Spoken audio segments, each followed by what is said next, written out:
So not long ago, I was listening to a message, and I decided to do a brief video and kind of pass along the notion that was being presented that I thought was an interesting detail that at least for myself I hadn't really kind of focused in on. Yeah, and that is regarding the tomb of Jesus, and specifically the details that we get in the accounts of his burial regarding the Roman seal that was placed on the tomb. So I want to briefly speak about that and the significance of it. So let's take a look at and discuss the importance of the seal on the tomb of Jesus. So there is, as it says here, a specific detail provided in the account, and I'm going to look at Matthew's account of the burial and resurrection of Jesus that I think requires emphasis, and I found particularly interesting to kind of, as I said, focus in on.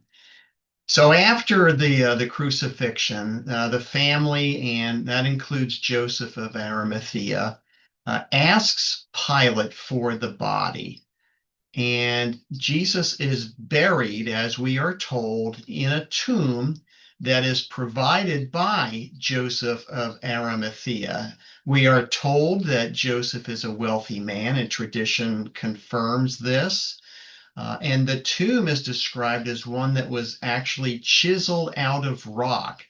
And obviously, that would have pointed to the wealth of Joseph of Arimathea. Only a very wealthy person would have been able to afford to have a tomb that was literally hand chiseled out of rock. It is described in the account that Jesus's body, after being taken down from the cross, is wrapped in kind of Jewish traditional burial cloths, including the head wrapped and so forth. He is laid in the tomb. A huge rock is rolled or placed in front of it.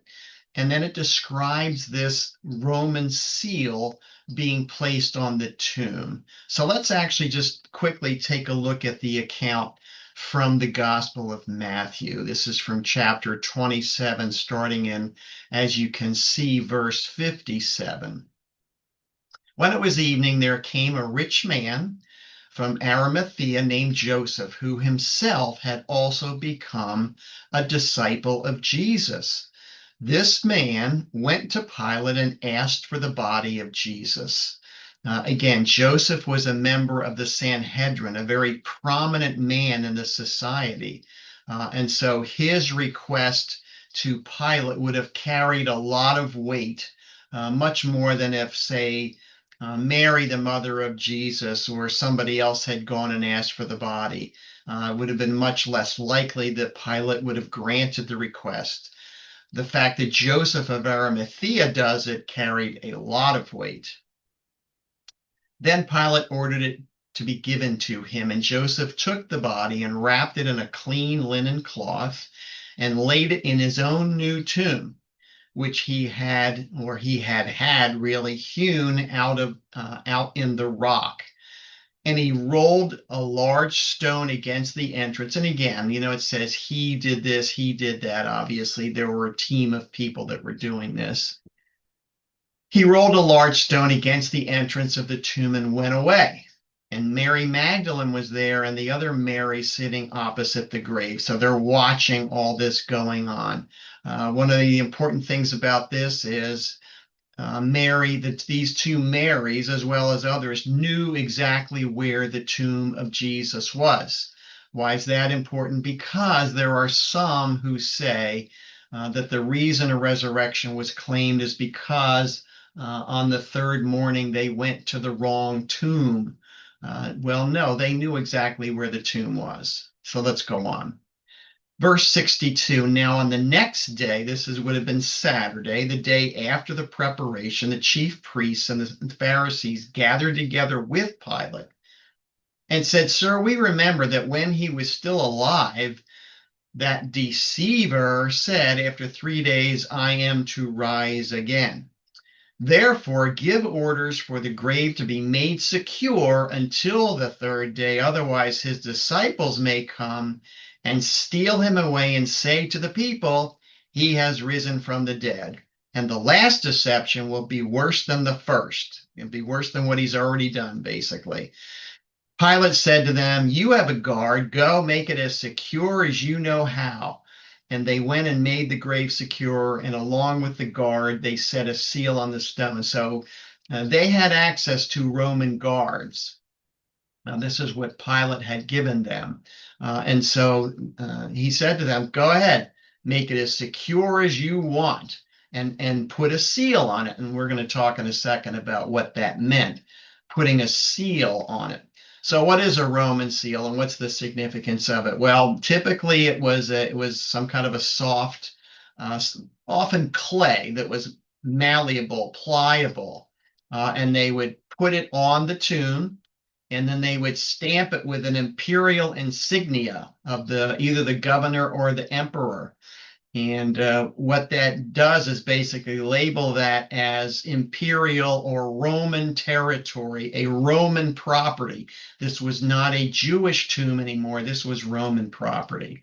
You may see some depictions where there's actually a rope that goes across the entire face of the stone of the rock in front of the tomb with this clay, this mold of clay, and the imperial insignia on it. Now, what did it signify? Well, what it signifies was that it was a capital offense under Roman law to tamper with that seal. Again, because it was considered imperial property. So anybody who tampered with it was facing a penalty of death. So obviously the seal served two purposes, primarily to be a deterrent so that nobody would even think about tampering with the seal, let alone breaking it and being a grave robber, robbing the grave of whatever they may have been after. And of course, it was also a legal safeguard against accusations of desecration, because again, this seal was deterring anybody from doing anything, to a tomb that had this seal on it. So what is the significance? What's the bottom line here? Well, the Jewish authorities went to Pilate to make the tomb as secure as possible.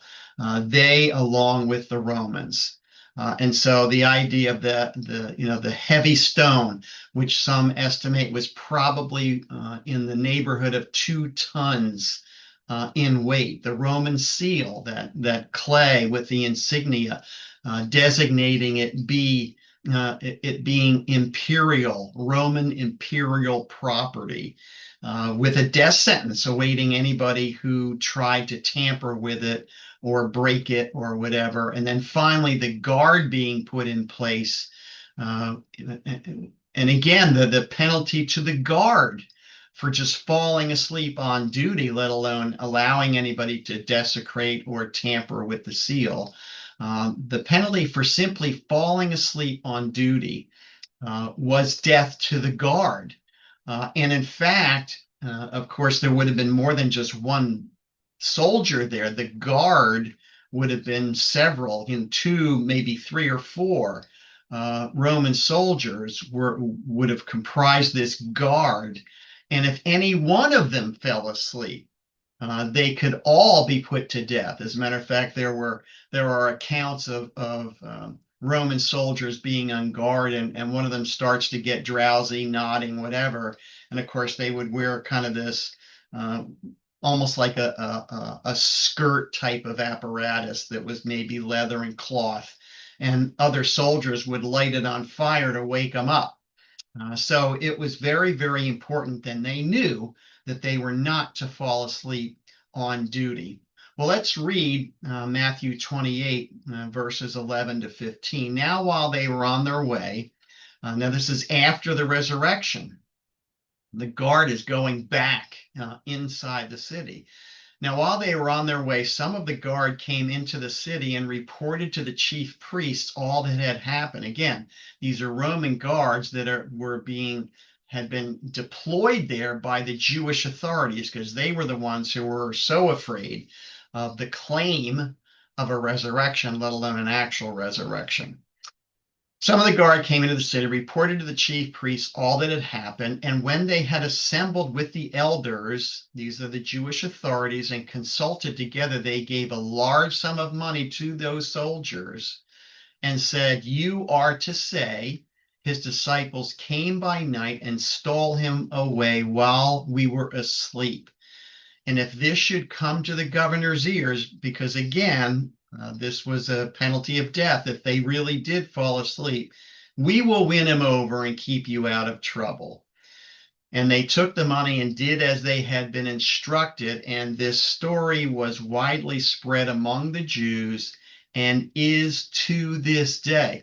And of course, the interesting thing is it is to this day.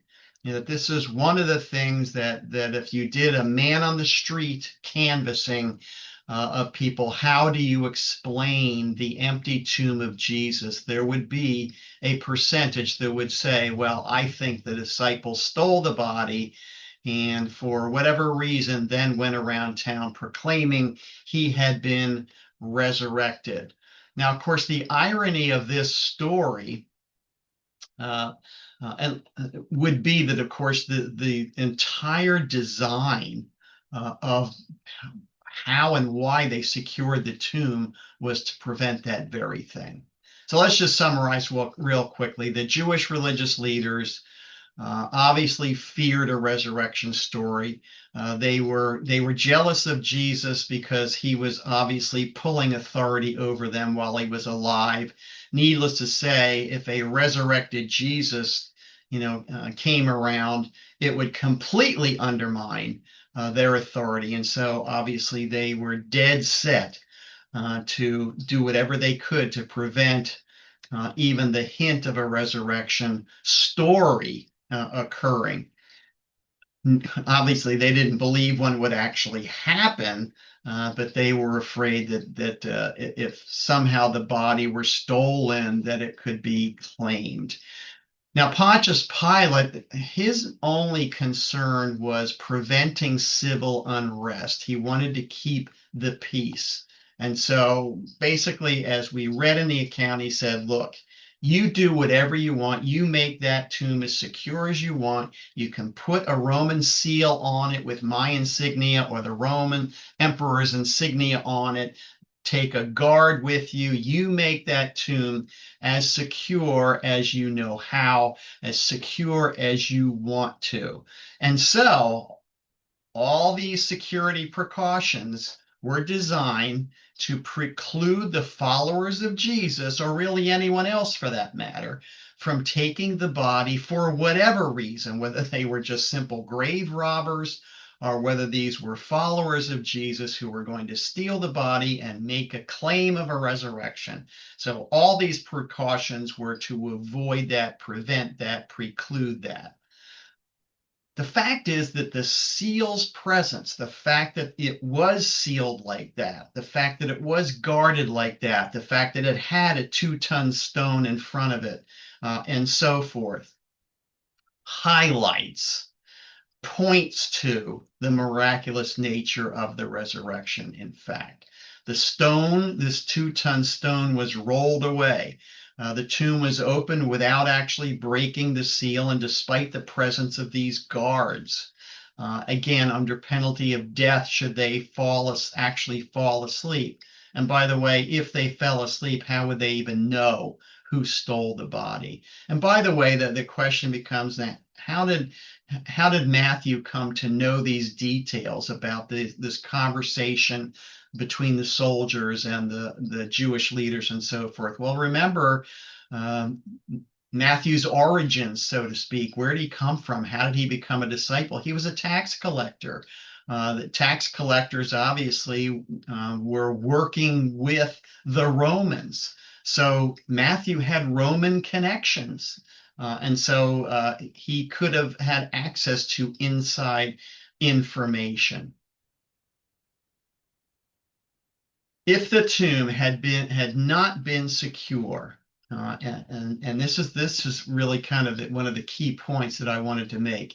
If the tomb had not had a heavy stone placed in front of it, had not had a Roman seal, had not had a Roman guard, it would have let room, allowed for the excuse that the disciples stole the body. It would have at least lent some credibility to that being a reasonable account as to why the tomb then was empty on that first Sunday morning.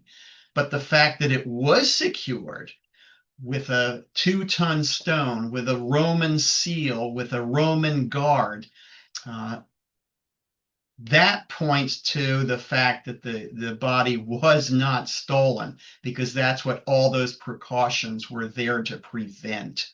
And so the fact that all of that was in place uh, means that, and points to the fact that an account or a rationale that the disciples stole the body really has no legitimacy.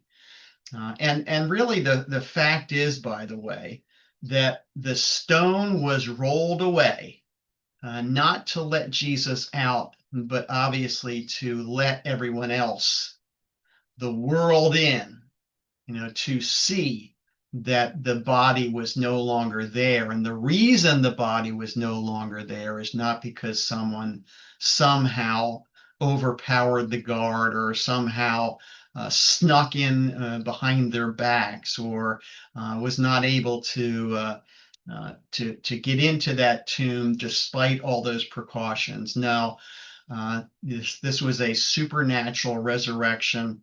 The angels rolled the stone away to let us see, to let the disciples see, let the two Marys see, to let the world see that Jesus was no longer dead. In fact, he had risen again. So again, the detail of the seal on the and the guarding of the tomb is a very important detail, and again, in my view, completely mitigates against uh, a uh,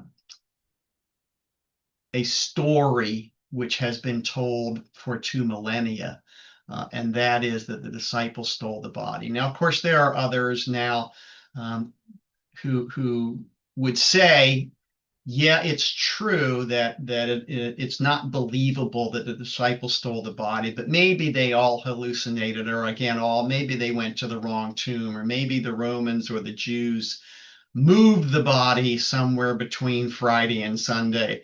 And again, I've dealt with all of those particular excuses as well in other lessons. I don't want to take the time to do it here. You can find obviously the rebuttals to any one of those in a number of different places, as well as my former videos. But again, relative to the idea that the disciples stole the body, the evidence points to the fact that that has no credible base for believing. I hope this has been interesting. I hope maybe it's put a focus on this particular aspect of the story that you hadn't really focused on before.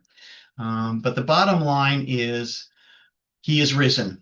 Jesus is alive and well, and obviously he is our Lord and our Savior. God bless you. Thank you for watching.